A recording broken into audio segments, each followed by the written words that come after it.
This week we are on week 4 of our month-long World War II rations diet. We spent the last 3 weeks eating World War II recipes, 1940s era's diet, based on the ration book system, the point system for dry goods, tin goods, and an emphasis on the Dig for Victory, grow your own campaign. So lots of seasonal fresh fruit and veg. Each week is a standalone video, so weeks 1, 2, and 3 are already up on the channel. This is a standalone video of week 4 on the diet, or you can jump back and watch week 1 and then work your way through from the start. Every week on this challenge, we've shared 3 meals a day, as well as the victory bread, also known as the national loaf, which we baked in week 2. This week we'll be using recipes from the Victory Cookbook and Potato Pete's recipe pamphlet. Across the nation in 1940s during wartime, there was a big emphasis on eating a lot of potatoes. They tried to encourage a pound of potatoes per person per day and a lot of bread as a filler to keep you from feeling hungry. We'll jump straight in. So we will start Monday morning with breakfast, work our way through the week, and at the end of the week we'll do our final weigh-in. Over the last 3 weeks I've been weighing myself at the end of each week and recording how much weight I've lost on the 1940s World War II diet. I started off at just under 18 stone 2 and I finished the end of week 3 on 17 stone. So we will log and record my final weight, which will be in 7 days time. That's enough waffling from me. I will catch you in the kitchen for breakfast day 1 of week 4. So I'm starting the week like I finished week 3 with a bowl of porridge, which is just using water and a little pinch of salt, just plain porridge, which I'm more than happy with. Keeps me going all the way till lunchtime. I've got a cup of tea using the loose leaf tea. So I've been using loose leaf tea, which was in the allowance, 2 ounces of tea per person per week. I don't get such a caffeine spike on tea as I do with coffee. I tend to crash a bit after I've had a load of coffee in the morning. So yeah, that's something which has come out from this challenge. I'm going to stick to having my tea. Enough waffling. I'll see you in the van for lunch. Pulled over for my lunch on the fire on day 1 of week 4, and I've got a marmalade sandwich, some carrot sticks, an apple, and 2 lots of the sweets. Those of you who watched the previous 3 weeks will know at the beginning of the month I went to Milestone Museum and picked up my sweet ration allowance, which was 2 ounces of sweets per week. Picked up 4 different types. I picked up some Army Navy, some winter comfort, some licorice comforts, and lemon sherbets. I've been really bad at eating sweets because sweets isn't really something I eat a lot of outside of this challenge in normal day-to-day life.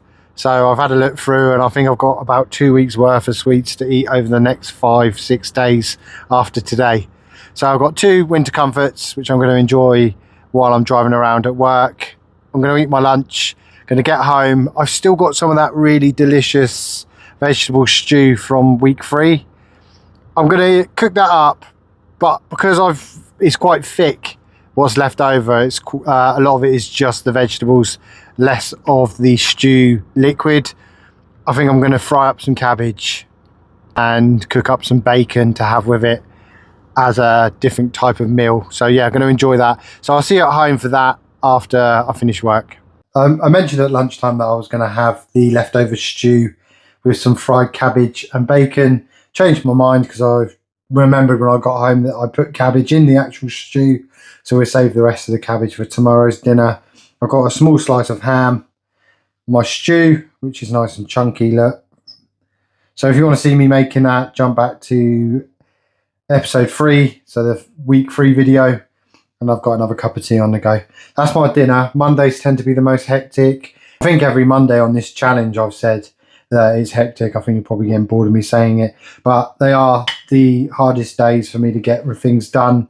Get my dinner down me, I'm going to have an early night, and I will see you tomorrow morning for breakfast. Right, so breakfast today is a couple of bits of toast with some margarine on them and a nice cup of tea with a small amount of sugar. And that will see me through till lunchtime.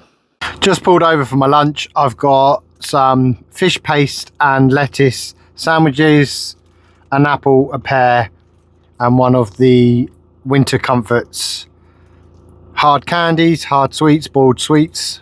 That's my lunch, and then this evening I'm going to find a recipe to cook up, probably from the Potato Pete book, or failing that, the Victory cookbook. Either one I'm going to reference, and we're going to make a World War II recipe. So tonight's dinner, we're going to make a version of scalloped potatoes. So the first thing we're going to do is I've washed and scraped off the nasty bits, there's a little bit there, of some potatoes, and then we're going to slice them really thin so that we can layer them into a tray.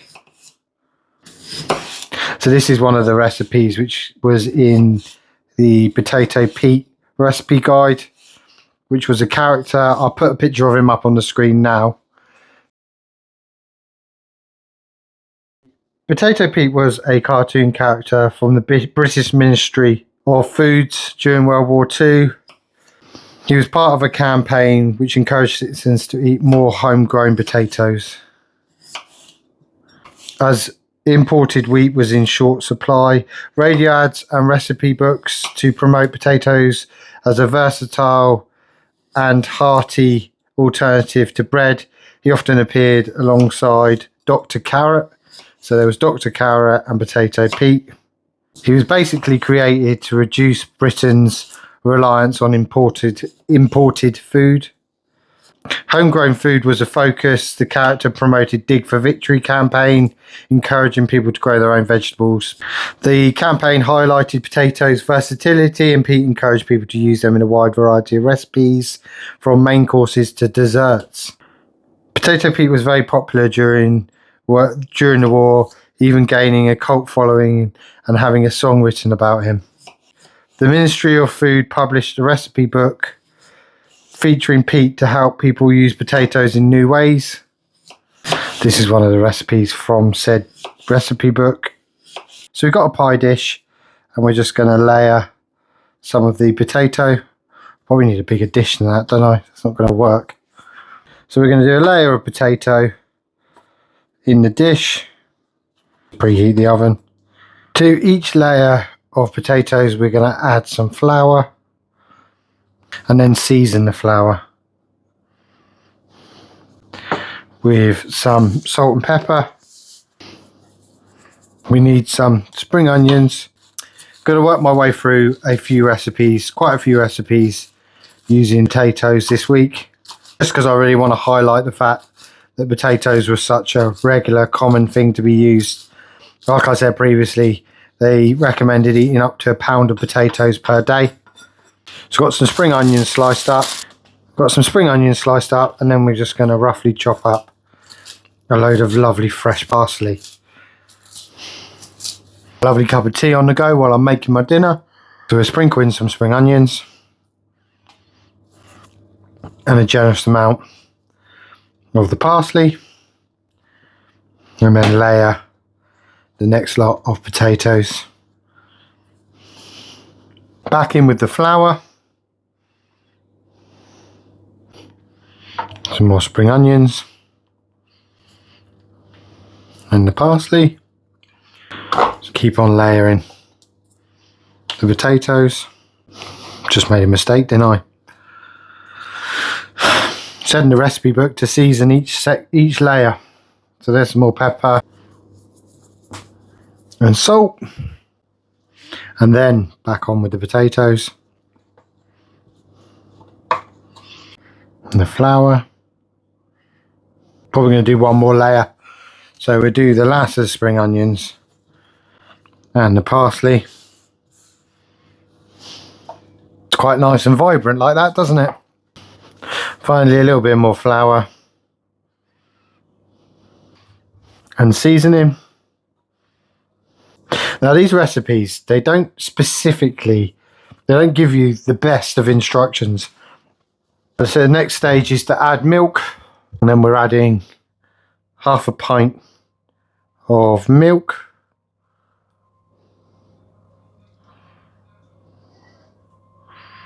And then we're layering with some breadcrumbs. And this goes in the oven for 45 minutes to an hour. While dinner's in the oven, we're going to do another recipe from the Potato Pete series.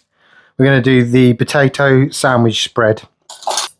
So to make a potato sandwich spread, we're just going to boil potatoes, mash them with a little bit of margarine or hot milk. So we're going to use a bit of margarine, some salt, pepper, and then we're going to flavour with a little bit of vegetable extract, or finely chopped spring onions, or chopped parsley, or chopped mint to make a tasty sandwich filling. Well, I've got some fresh mint, so I figured we're going to boil some potatoes down while we're waiting on our dinner.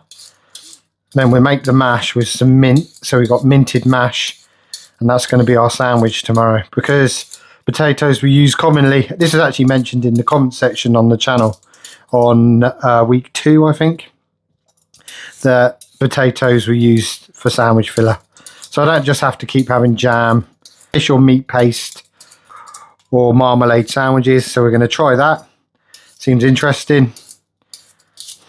So I'm just going to peel a load of potatoes, stick them on the boil. So I'm just going to finish off the potatoes which are boiled, ready to be mashed. I'm going to mash them with my potato masher. Then I'm going to add a bit of margarine, mash that through. I season that with some salt and pepper. I've got some fresh mint which I'm going to add, because I'm going to try the mint version. So it said parsley, it mentioned parsley, it mentioned mint, it mentioned some vegetable extract, it gave you multiple options. We're just going to do some coarsely chopped mint.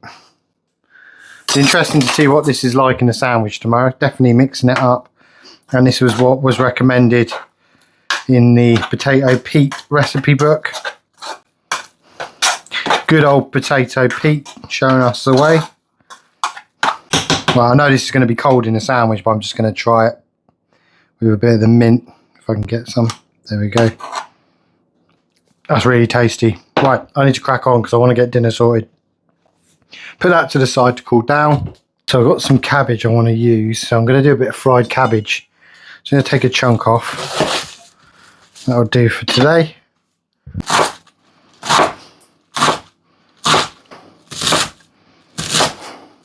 Just quickly frying off some cabbage. Let's take a look at the scalloped potatoes.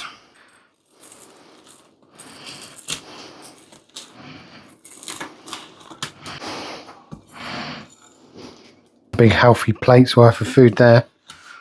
Stick that to the side. So there we have our scalloped potatoes with breadcrumbs, some spring onions in there as well.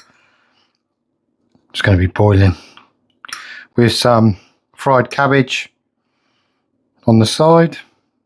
That's seriously tasty. I was dubious as to whether the potatoes would have cooked, but they've cooked perfectly.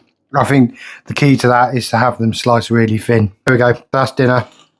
One of the recipes from the Potato Pete recipe book, scalloped potatoes. I think tomorrow we'll make a potato and bacon soup and have another look at a different recipe from the Victory cookbook. But for tonight, that's me done. Probably going to have another cup of tea later on, put my feet up, and before I know it, I'm back at work in the morning.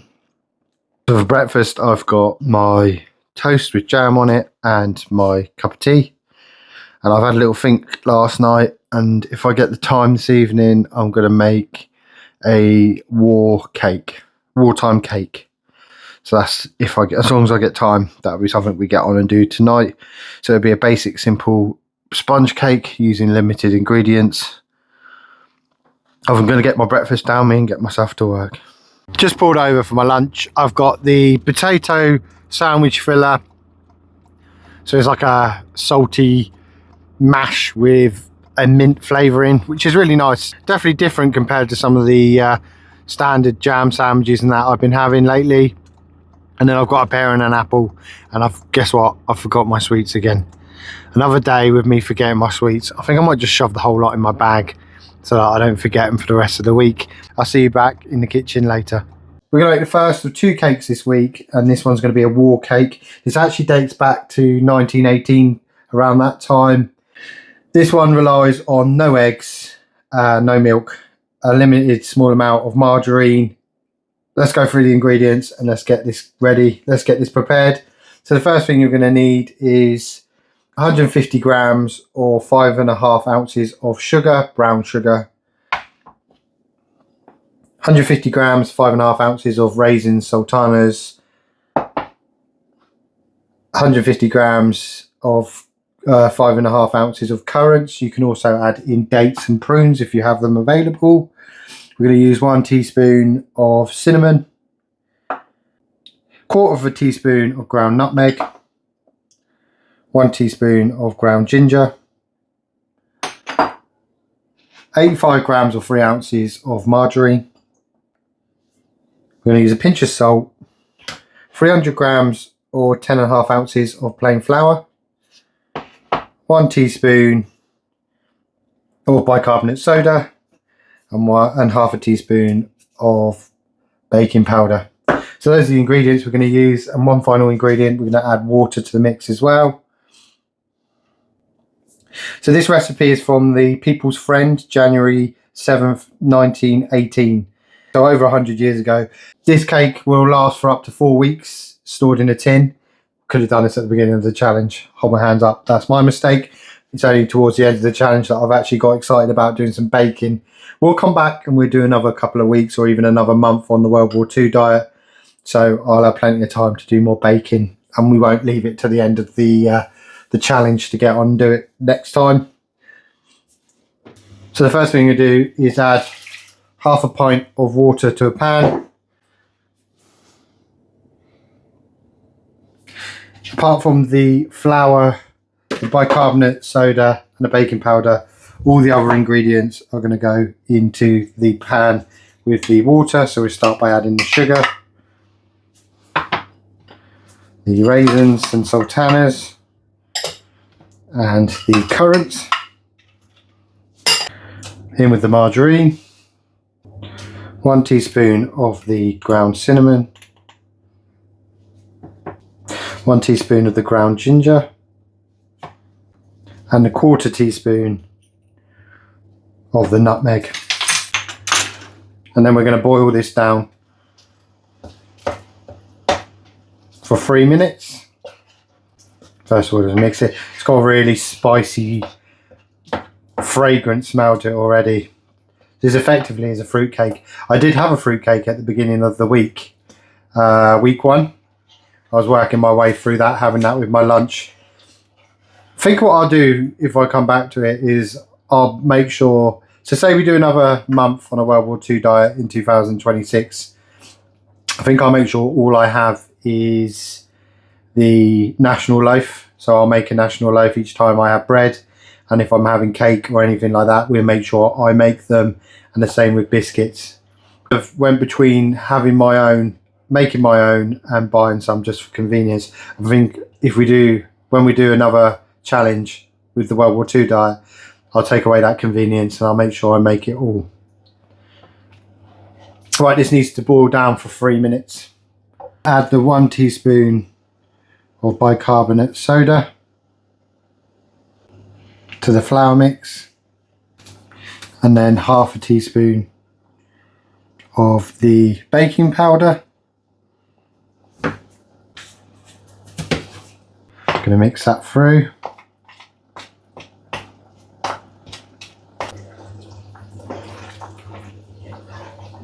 Right, with the mixture cooled down, we're going to go ahead and sieve the flour, bicarbonate soda and baking powder into the cooled down mixture.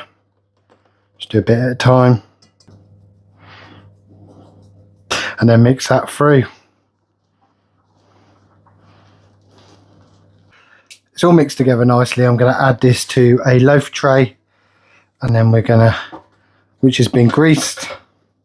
There we go, into the loaf tray. This is going to go into an hour into the oven on a preheated oven at 180 degrees, and we're going to cook it down for an hour. And we're just going to check on it. There's a really sticky, thick mixture there.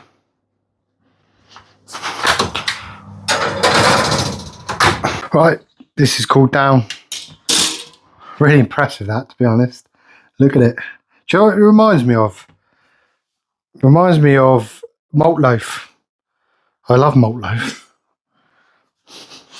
Let's give it a slice.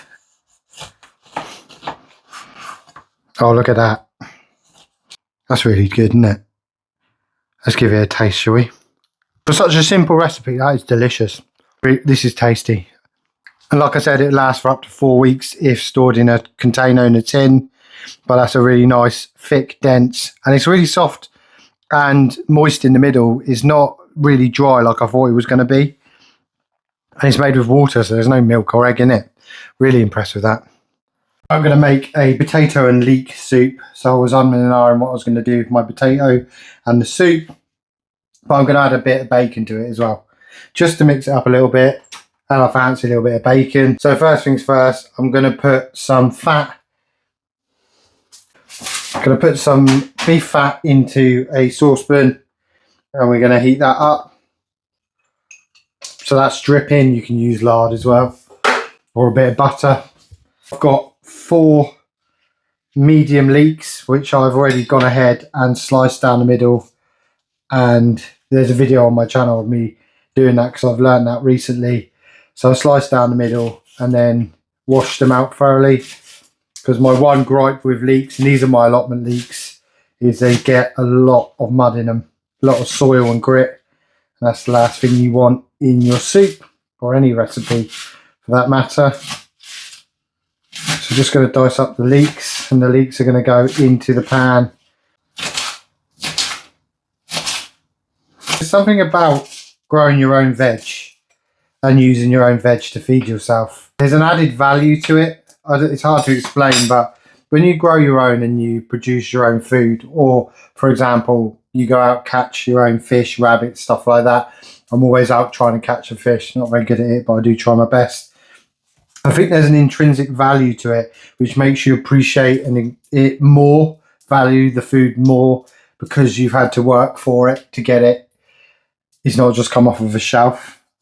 Gonna add the leeks to the fat and cook them down. Gonna add the bacon, which I've diced up, in with the leeks. Fry that down. While that's softening down, we're just going to chop and dice the potatoes. Recipe wise, 4 leeks, and we would have used 3 medium-sized potatoes, but these potatoes are quite big, so we're actually just going to use 2 large potatoes.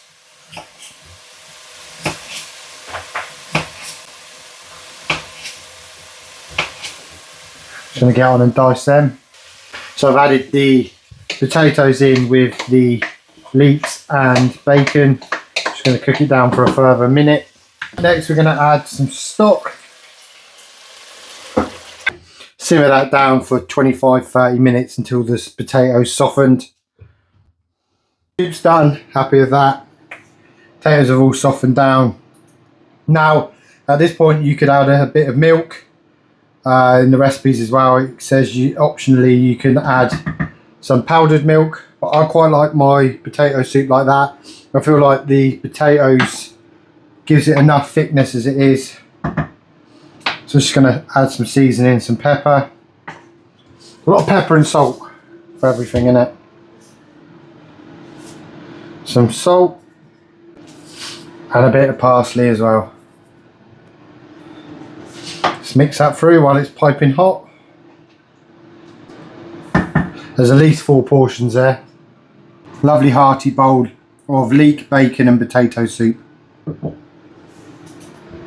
Gonna have this, and then I'm gonna finish off the scalloped potatoes. I've definitely had my share of potatoes today. I've had the potato, leek and bacon soup. I've had mashed potato sandwich filler, and now I'm having the leftover scalloped potatoes.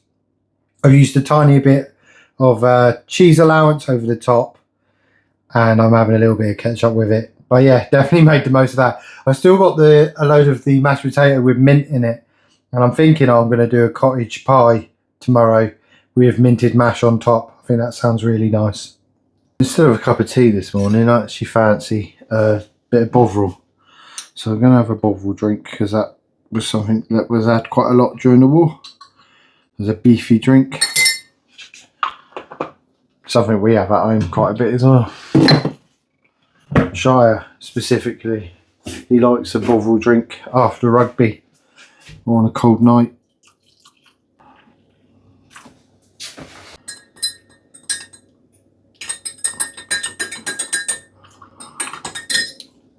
I know I have it in everything this week, but I actually do like a little bit of pepper in there as well.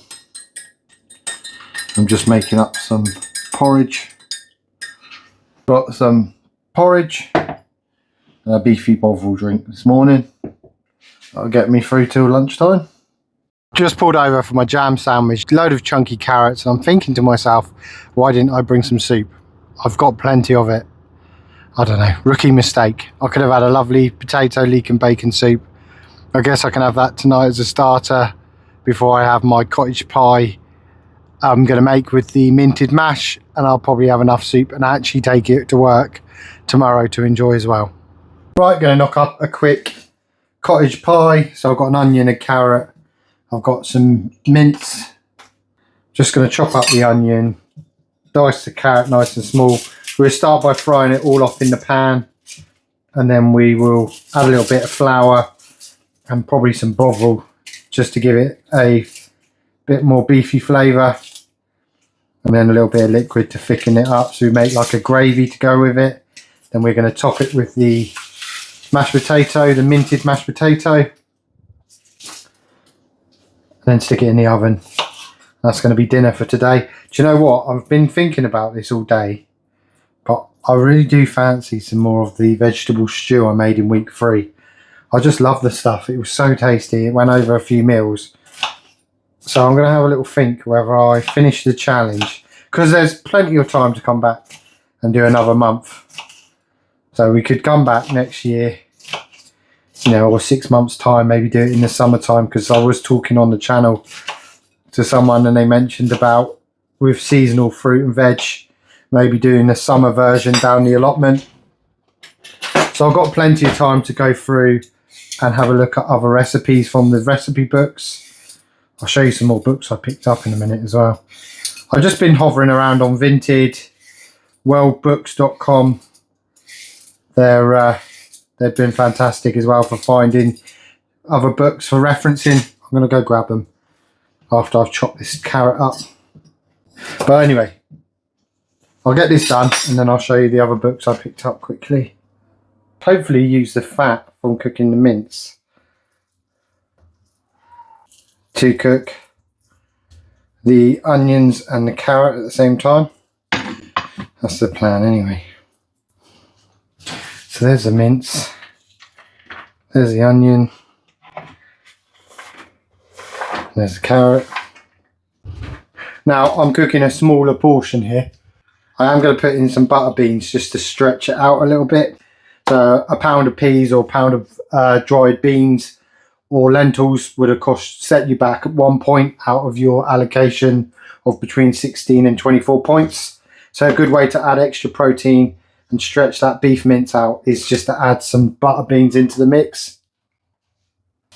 Let's go ahead and chuck a mushroom in there as well, just to bulk it out. I haven't forgotten to show you the resources I've been picking up. I just thought I'd get this on the go first before I took a break to show you. So you've probably seen my Victory cookbook with all my notes, stickers and stuff like that, circled out stuff. So that's my main reference book I've been using throughout the month. I've got another version of it, the Victory cookbook here. I think this has got, so I think this one covers quite a few different books. Let's have a little quick look. So it's got the We'll Eat Again, the post-war kitchen and the Victory cookbook all included. So it's like a bumper edition. There's the Victory cookbook. I've also got a copy of it here. So this is my spare copy. It's actually got some coloured stuff in it as well. Dig for Victory, Guinness for strength. Well, yeah, I definitely need some Guinness later on this week. I'm going to have a Guinness tonight, actually, thinking about it. That's how easily persuaded I am to have a Guinness. I just saw an advert for it. So I got that one as well. I picked up the Wartime kitchen because I thought it may have been different stuff, but again, it's got the post-war kitchen in it, the Victory cookbook, and we'll eat again. So I've got multiple copies, so I guess I can afford to write and scribble in the main one because I have got some backups. These are all off of Vinted. I don't pay a lot of money for books. I tend to like to either buy them off of Vinted or Amazon. So you can get your copy on Amazon. So I just stopped to stir the mix. Add a splash of water to it. These are the newer ones I picked up. So there's the Digging for Victory, Wartime Gardening with Mr. Middleton. Enlist these home guards in your diet and keep them on duty. So you've got a cabbage, a carrot and a potato there. So I'm going to sit down and have a good read of that. I like to take a book on my holidays with me, so this is going to be a good read. The Dig for Victory campaign began in Britain in September 1940. In the event of the war lasting more than a few months, the government hoped to avert hunger by encouraging people to grow their own food. Formal gardens, lawns and sports pitches were dug up and transformed into makeshift allotments. The campaign was launched by the first celebrity gardener, Mr. Middleton. On the BBC Home Service, Mr. Middleton's endearing reflections on each month in his garden reached around 3.5 million listeners and were collected in book form for the first time in 1942. This new edition of Digging for Victory brings Mr. Middleton's pearls of wisdom to a new generation of gardeners who are increasingly interested in growing their own food. This attractive and appealing volume takes the reader through the seasons, offering helpful gardening hints. Charming, chatty and an immensely readable, Digging for Victory is the perfect gift for all gardeners. So I'm going to get stuck into that. I love the idea of it going from month to month. So what I might do, actually, thinking about it, is I could share, couldn't I? Let me know in the comments, for those of you that watch my allotment content, let me know if you want to hear snippets from each month. So the starting month on here is September. We're now into November, so we could start by looking at November. I'm going to go find a bookmark quickly. Just taking a break from waffling about the books I picked up. And I'm just going to stick a little bit of extra bovril for flavouring. I've added a load of water to the mix as well. We can thicken that up with some flour.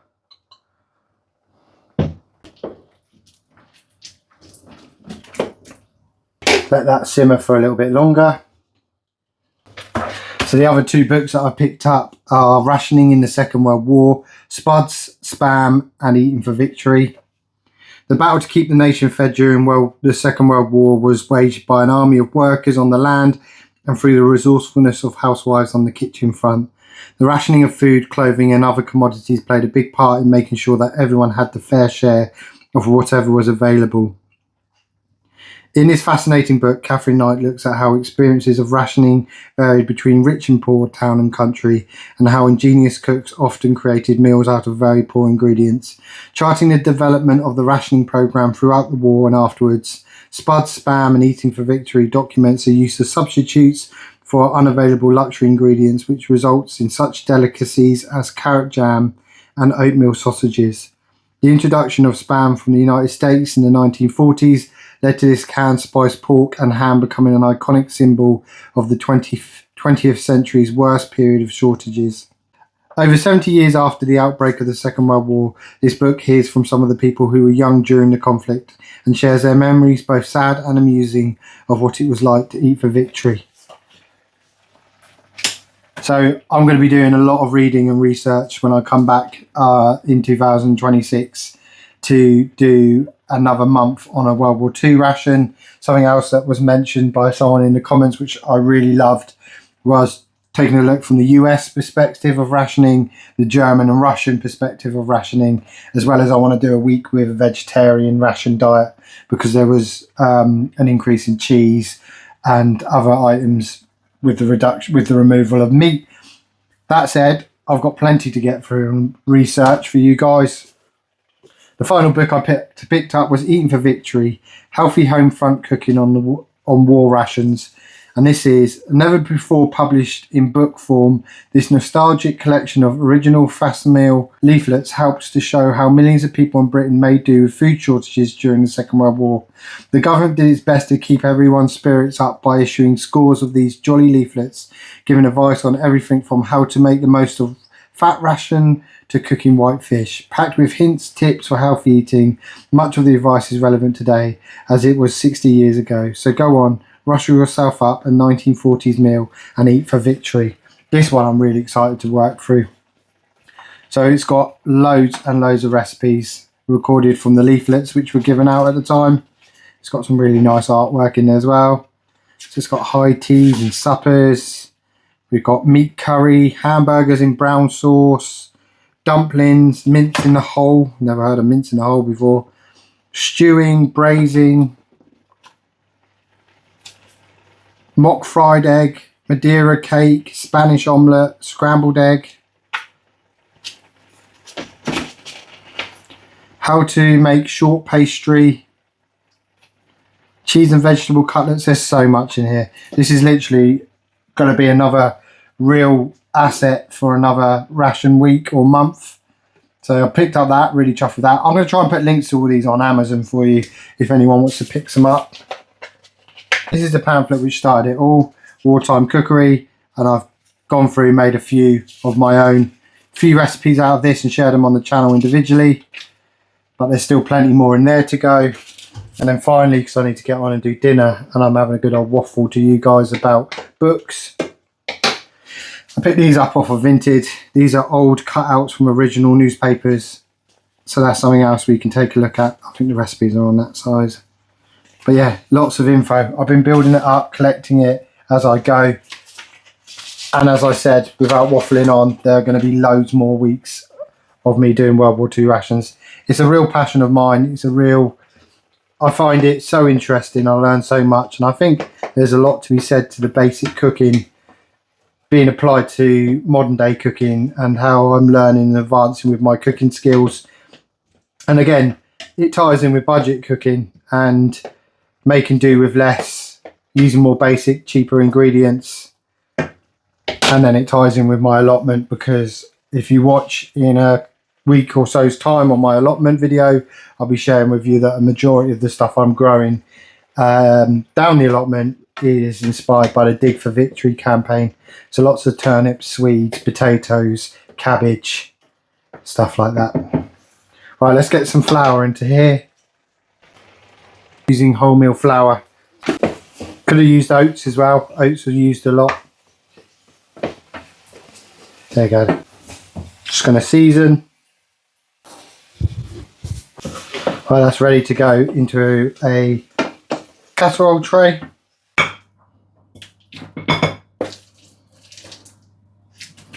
We can add the mash.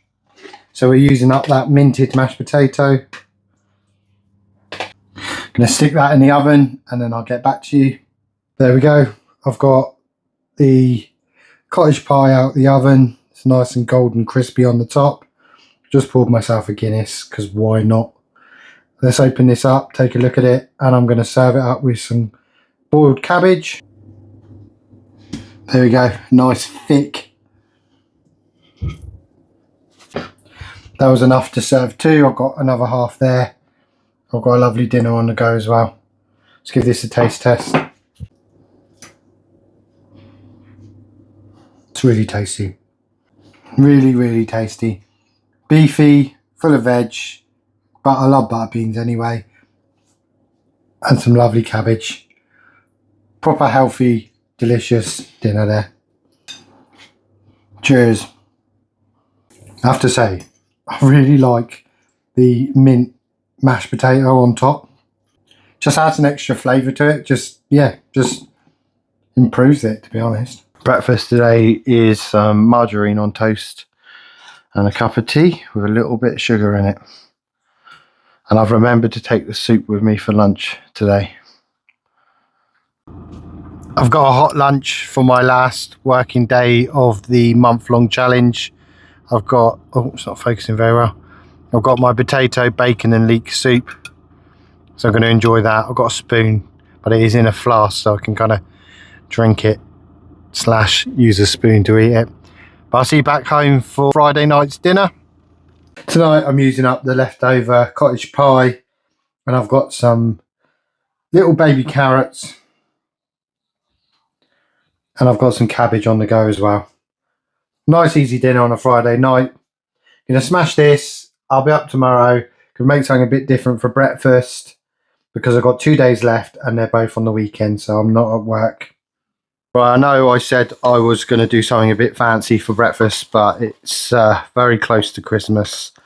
I've got 2 days to get everything done with my longer hours, busy days as a delivery driver. So we're just going to go for easy options because I've got lots to do. So later on today, we're going to make a really big stew. Looking forward to that. I love my vegetable stew. That's going to be next on the list of things to make. Also going to make a cake later once I get back. I'm going to have some honey mixed in with the porridge. I've pretty much done a cup of tea already. Might have another one because it's a cold morning today and I fancy an extra cup of tea. There you go, there's breakfast for day 6. Right, so I'm going to make an egg omelette with the dried eggs for lunch with some spring onions. That's the plan. So the ratio for these dried eggs is 1 tablespoon of dried egg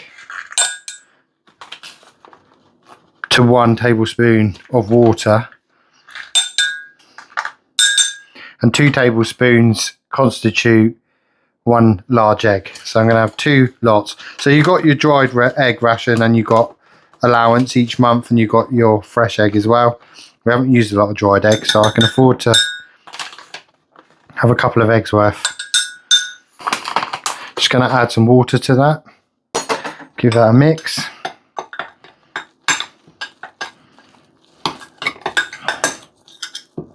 Going to add a splash of milk. Going to add a little bit of grated cheese to the mix as well. Just heating some margarine up in a pan. And chop up a load of spring onions. Just going to take off some of the odd ropey bit of green, but I'm going to leave a lot of the green in there for the recipe.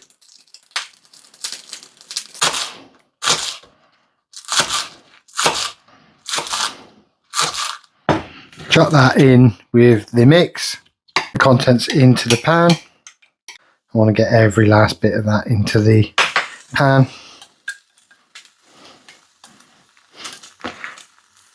These are fantastic spatulas for getting everything out. Add a little bit of salt and a bit of pepper. 8 flick trick. There we go, so it's flipped and we're ready to serve. Fold it, stick that on there. Right, so I've got spring onion omelette using the dried egg. Use up the last of this bit of onion chutney. So the thing is, I've got cucumber on my plate. I haven't used cucumber for the whole of the 4 weeks, and I'm not sure why. I had it in my head that cucumber wasn't available. When this is released, the next weekend, I'm going through what I'm growing in the allotment, and it ties in with the Dig for Victory campaign. I've chose a lot of fruit and veg, which will tie in with another month on a World War II diet next year. And I picked up a variety of cucumber which has been grown since the Victorian times in the UK, which is really interesting. So I just thought I'd mention that. I've got cucumber with it. So I've got a lettuce cucumber salad, the onion chutney, and then I've got the dried egg omelette. Let's have a little look. With a little bit of cheese. It's reconstituted really well. I'm really happy with that. Let's have a little taste test. Really tasty. Can't really tell the difference. And it's a nice little lunch, a lunch for at home, which is different to the sandwiches and stuff I've been having out on the road in my delivery van. I'm going to enjoy this and then make the stew and bake a condensed milk cake, which is also known as a WWII cake, to finish off the week, I think. Right, so we've got 2 days left of this challenge and I fancy doing another vegetable stew. I've got some veg to use up, so I'm going to use So I'm going to use up a swede, half a swede, some turnip.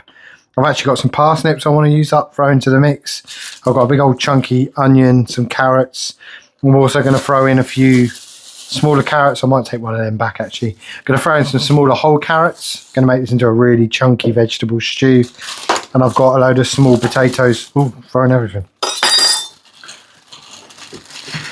And I've got a load of small potatoes which I'm going to dice up, but nice and chunky to go in with the mix. And then we're going to cook down and make a lovely vegetable stew. So that'll probably do me for the veg wise. Right, let's start by dicing up the veg. We'll dice the onion up first. Right, so we're going to add a small amount of margarine to the pan. Going to get that heating up, then we're going to add the onions. I'm going to crack on and chop up the rest of the veg. First things first, in with the onion. And I'll carry on chopping up the veg. Right, going to add in, I've added a bit more butter to this, to be honest with you, because I had a load left over from my rations. And I'm adding in some chunky potatoes, carrot and parsnip.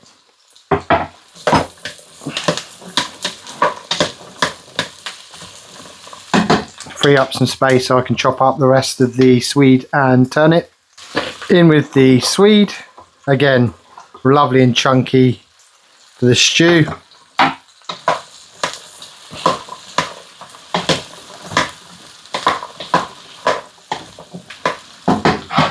And finally the turnip needs chopping. In with the turnips.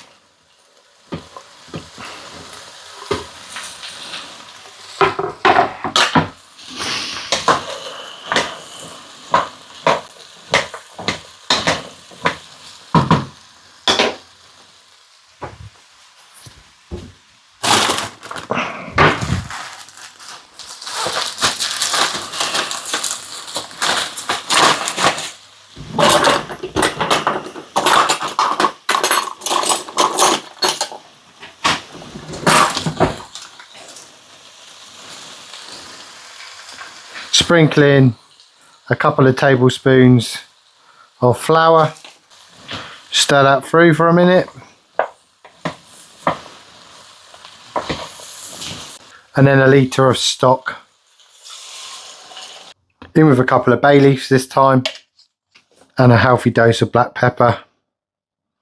Now at this point, like in week 3, you can either cook it down for 25 minutes on the stove until everything's gone soft, or you can opt to cook it in the slow cooker if you're doing a modern day version. So we did the slow cooker last time, so I'm just going to keep simmering this down on the stove for 25 to 30 minutes.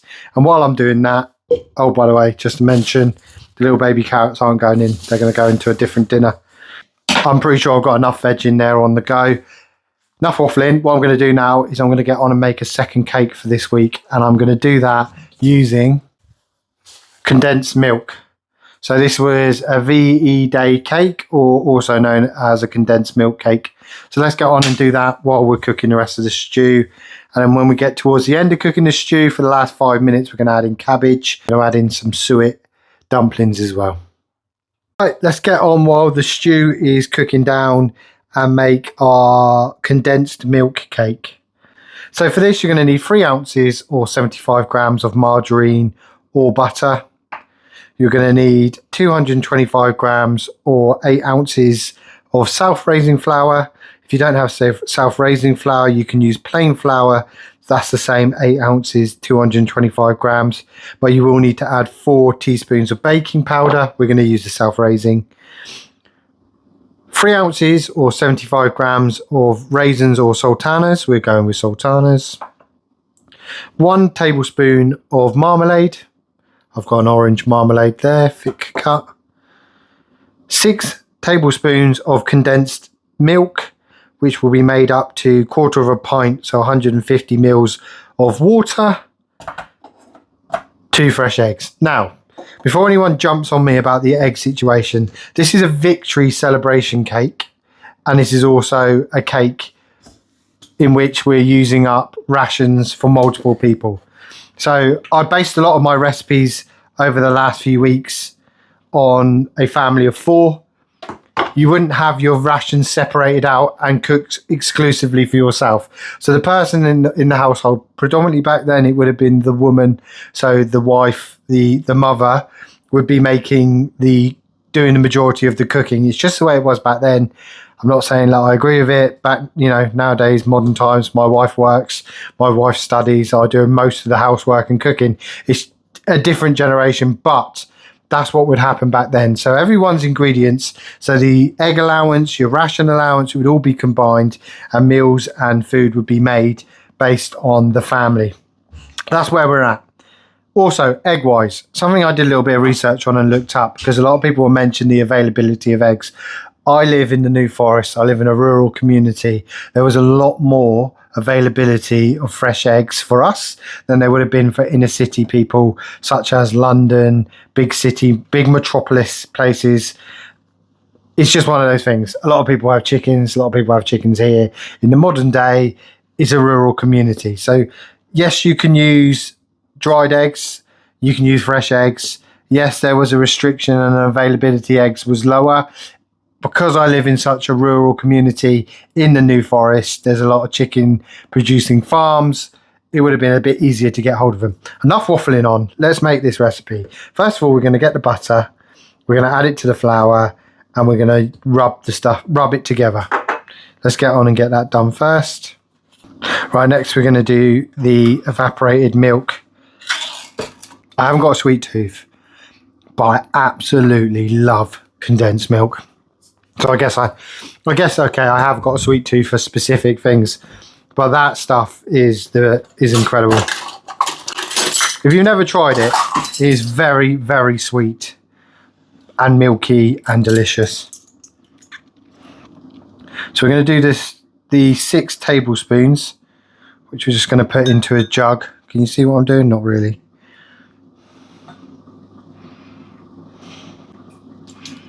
2, 3. This makes a really good cheesecake as well. So if you want to see me make a cheesecake on the channel using condensed milk, let me know in the comments. I've got to add a little bit of water.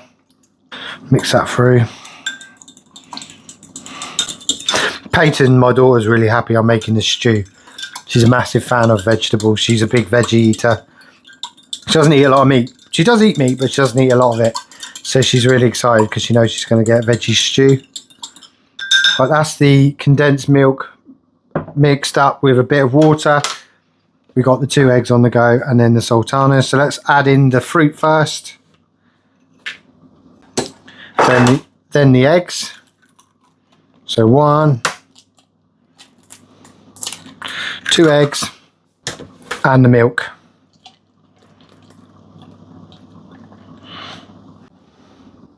Plus the tablespoon of marmalade. Going to mix that all together.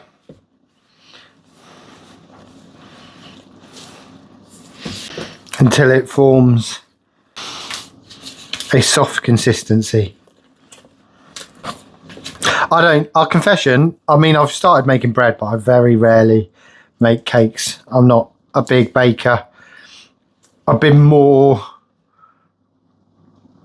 enthusiastic and confident about doing it because of the channel, but Vicky is pretty much the baker in the house.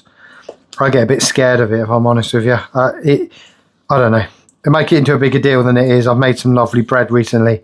I still wouldn't class myself as good at making bread, but that's a self-confidence thing, and I think we all suffer from that. So, let's just jump in, get it done, try it, trial and error. That's the thing. Right, I'm happy with that. That's a nice soft consistency. So we want to get the oven, which has been preheating to 180 degrees. And then we're going to add this to a cake tin. Let's go ahead and add that to our cake tin. There we go, there's our cake mix. That's going in the oven for 45 minutes. And we keep an eye on it, and hopefully we get our second decent cake of the week. So we're going to make some dumplings up ready for the stew. which is simmering down lovely. We're going to do 100 grams of self-raising, 60 grams of suet, and then to that we add a pinch of salt, 4 tablespoons of cold water, and a teaspoon of dried mixed herbs. Mix that through so we make a dough, and then we're going to make it into 8 dough balls, dumplings ready to go in the mix. Right, because we're halfway through the cooking process, the veg is doing really well. We're going to add in the dumplings, but first of all I want to add in a little bit of bovril, just because it gives the stew a beefier, saltier flavour. So we just mix that through. Also gives it a darker colour as well, which is good. And then I've got my 8 dumpling balls. We're just going to push them in and cook these for 15 to 20 minutes. Got 5 minutes left of cooking time for the casserole, the stew, for the vegetable stew. So we're just going to chuck in some roughly chopped cabbage. This was one of my favourite meals in week 3, and that's why we come back to it in week 4. And I'll be coming back to it and making this outside of the World War II challenges. And there'll also be more World War II challenges on the channel, and I guarantee you're going to see a vegetable stew on them, because I just adore it. I just think it's so lovely, filling, tasty. It's just amazing. With the suet dumplings, right, 5 minutes on that and then we're ready to serve. Look at the cake in the oven. So Vicky told me that the way to check a cake is to stick a knife in it. If it comes out clean, you know it's cooked all the way through. So let's have a look. Right, I'd say that's done. We're going to get that cooling on a rack. Right, let's serve up our hearty vegetable stew. Make sure I remove the bay leaves.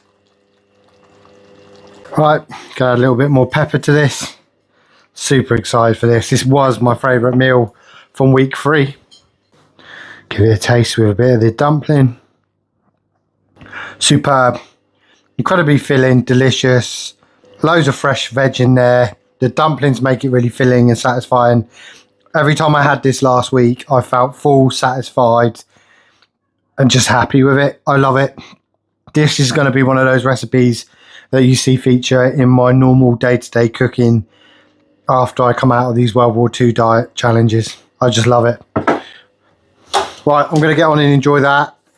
And there is the lovely cake, which is cooling down.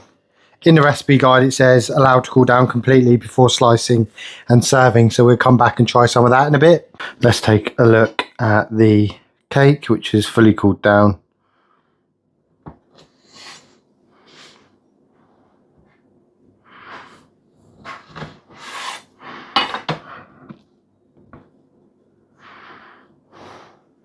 There we have it. Give it a taste test. That's a really lovely, tasty, moist cake. I like the flavour of it. You got the sweetness from the evaporated milk and the sultanas. That's really tasty. It's a really nice cake, if I say so myself. Really impressed with that. Like I said, I don't really make a lot of cakes, so making a couple of cakes this week's been quite fun. Really happy with that. 16 stone, 10 and a quarter. Quite a lot. I'm going to have to work that one out. Hang on. That's a total loss of 1 stone and 5 pounds, which is massive. Let's face it, I'm a big guy. I'm fat, let's be honest. And this diet has stripped a load of that weight. So that's really good. I will be honest, this week I have felt a little bit lighter. I feel a little bit healthier for it. My belly's gone a bit. Still got a bit of a belly. I'm still, 16 stone, still heavy. I'm 6 foot. So I guess that you'd say that I'm still overweight. But do you know what? I'll be totally honest with you. I'm happy in myself. I'm happy with my body. You can see, anyone who follows this channel knows I'm active, I'm physical, I'm digging, I'm in the allotment, I'm, you know, out with my kids, I'm doing housework, I'm working 10 hours a day, I work 50 hours a week down at my delivery job. I'm a busy guy, and I don't, you know, Vicky loves me, and that's all that counts. I'm conscious of not letting myself go too much, but I've always been heavily set. I've been a rugby player. I could do working out a little bit more on my muscles. I've lost a bit of that over the years, but enough waffling. I just want to say, actually, do you know what? I'm going to own it and say I'm quite proud of myself. Like, I've lost that weight. It's good, isn't it? And it's from healthy eating. I've not starved myself. I'm going to crack on and have my breakfast, but that's a big amount of weight to lose over a month. So I'm really impressed with that. Really happy. Breakfast for the last day is a nice cup of tea, a little bit of sugar in it, and then I've got 2 bits of toast with some margarine. I'm going to have a cheeky little bacon sandwich for lunch today with a bit of ketchup in it.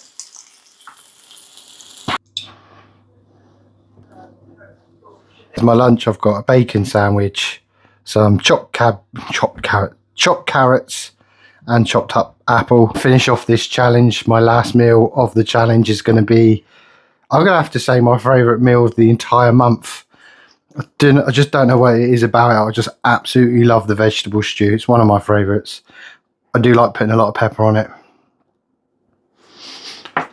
So I've got my delicious hearty vegetable stew full of potatoes, swede, turnip, onions, carrots, cabbage, bit of a beefy flavour from that bovril. Going to finish it off with a nice slice of cake. That's the final meal of the challenge complete.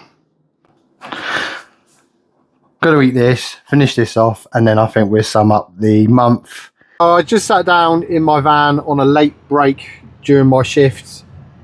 It's miserable and grey out there. Only to realise I hadn't pressed record when it came to doing the summing up after my last meal of the challenge last night, where we finished off that stew and had that condensed milk cake. So basically, I'll keep this nice and short because I've done a few sum ups in the previous weeks, but I've learned a lot. I've lost a lot of weight, but I've also learned a lot from the challenge. I always find that these World War II ones, I come away with a bigger appreciation for food. I value meat, dairy, access to unlimited tea, milk, sugar, stuff like that. It just makes me very grateful. It was hard times. They had to make do. They had to, you know, improvise. They had to stretch out ingredients. They had to use seasonal fruit and veg, and it was very samey on the diet front. But they did find, with ingenuity, they did find different types of recipes. I mean, the amount of recipes left over for me to go through and learn in future months doing World War II challenges, or even just doing random World War II recipes. There's so many. I've got those books like I showed you during this week. I've got plenty to work from, and I definitely 100% want to come back and do another month on a World War II challenge. Thinking about it today when I was at work, obviously driving around, already starting on a new challenge today, I was reflecting on the fact that I thought it'd be really nice if I could make my favourite, I've told you enough times, my favourite vegetable stew using all the ingredients, so all the vegetables from the allotment. So we could get turnips, swede, potatoes, carrots, onions, everything sourced from me growing it in my own Dig for Victory allotment plot. I think that would be a fantastic way to go. So that's something I'm going to look to do next year. I thought that this month was going to drag and it was going to be a longer month than it was, but to be honest, I don't know if it's a mix of me being busy with the Christmas run up and stuff like that, and obviously doing other stuff around the YouTube channel, busy home life, Vicky's studying like mad for her uni projects, and the kids have still got all their rugby and football clubs going on, but it's flown by. It truly doesn't feel like an entire month. So I'll be back ready to do another World War II month after Christmas in next year. And if you want to give me any ideas, if you want to give me any recipe ideas, I will be referencing a lot.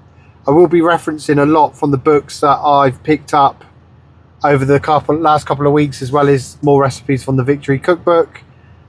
I mean, sorry, the lighting's really rubbish in here, isn't it? I just keep noticing it. If I lift my head up, you can see through my baseball cap.